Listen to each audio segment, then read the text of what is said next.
looking at some videos here on this Dan the Oracle channel on BitChute. Found some interesting videos coming from China. Check this out. They're just dumping chickens down a hole, eh?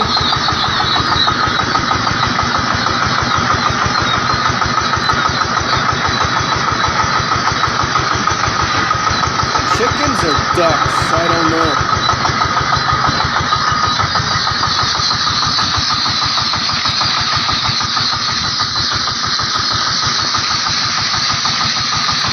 How you like that, Greta Thunberg? How you like those carbon outputs, eh? Wow. So as of right now, the total confirmed who are carrying the virus is at 24,613. That's what they are reporting if you believe those numbers, but they are mostly in China. The total amount dead is 494. Once again, most of the deaths coming from China.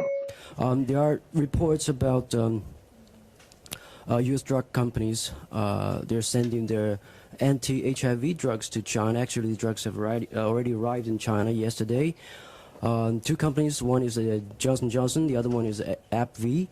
The question is, how come these two anti-HIV drugs has anything to do with this coronavirus from the technical point of view?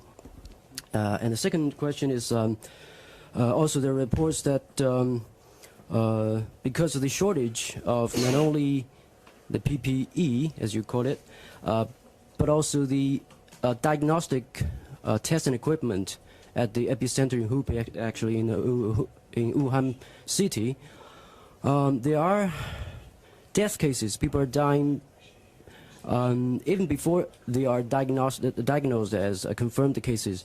They're not even suspects, and because of the limitation of the hospitals and the medical resources, they are not admitted to those hospitals. And the question is, how does the WHO have to say with that?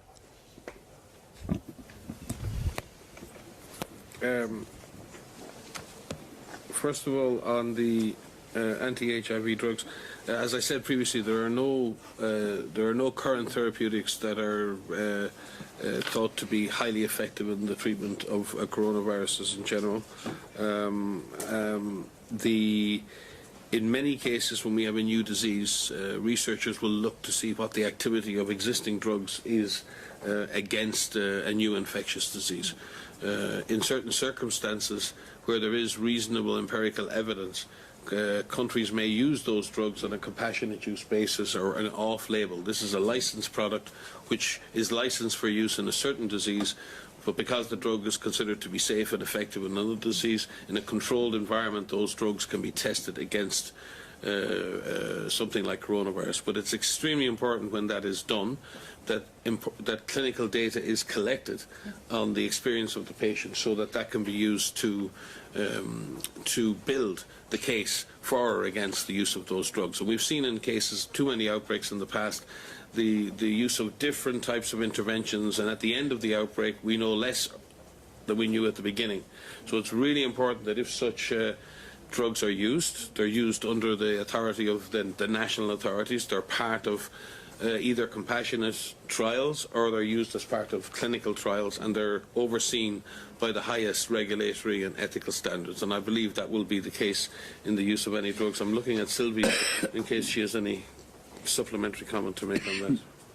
No, I think Mike is fully right, and I think the drugs have been part of other protocols that have been used for MERS virus, which is also a coronavirus, and this is why you have heard about those drugs, but currently none of those have been approved, and it's still we are still at the research phase. So, and this is something we will discuss next week at this research meeting to see how we can have standardized protocol and how those different antivirals can be used for this particular virus.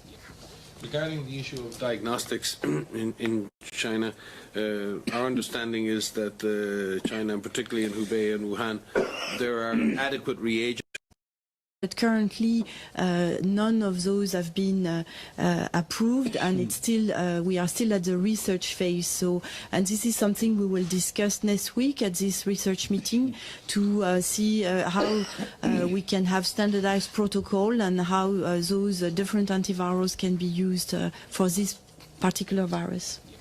Regarding the issue of diagnostics in China, our understanding is that China, and particularly in Hubei and Wuhan, there are adequate reagents and adequate materials for carrying out the test, but there clearly is a backlog in testing, and very often that is the availability of enough laboratory technicians. You can only imagine the workload there is on the laboratories at the moment with the number of cases. And remember, when you see 4,000 confirmed cases or 3,000, that can mean thousands of negative cases as well. And getting a negative result is just as much hard work as getting a positive result. So the strain, and there might be only a small percentage of people who turn out positive. So the workload on those labs and those lab technicians is extreme. So one can expect, and in situations like this, one always sees a backlog. What we're working with the Chinese authorities on is prioritizing that process so that the most important patients get their diagnosis early. I'm not aware of any particular individual cases where people have died before diagnosis. I'll be happy to speak with you afterwards, but that certainly isn't the aim. The other thing that sometimes happens, not in this case, is sometimes people come to healthcare very late, and we've seen certain instances of that, and they may be very sick when they arrive. So it's not unusual, it's not ideal, but it's certainly not unusual to see people diagnosed close to death, especially if they've come late for care. But clearly, there is no question that the system is under some strain, and the system is having to react and scale up the response. But again, we must pay respect to the scale up in the lab service that has occurred, particularly in Wuhan and Hubei, over the last 3 to 4 weeks. Thank you very much. Unfortunately, we will have to conclude this press conference as Director General has important meeting to go to. We apologize to all journalists online for technical issues we had and that we haven't been able to take their questions. But as Director General said, we will try to have daily briefings of this sort. So please stay with us in coming days. The audio file will follow shortly, as well as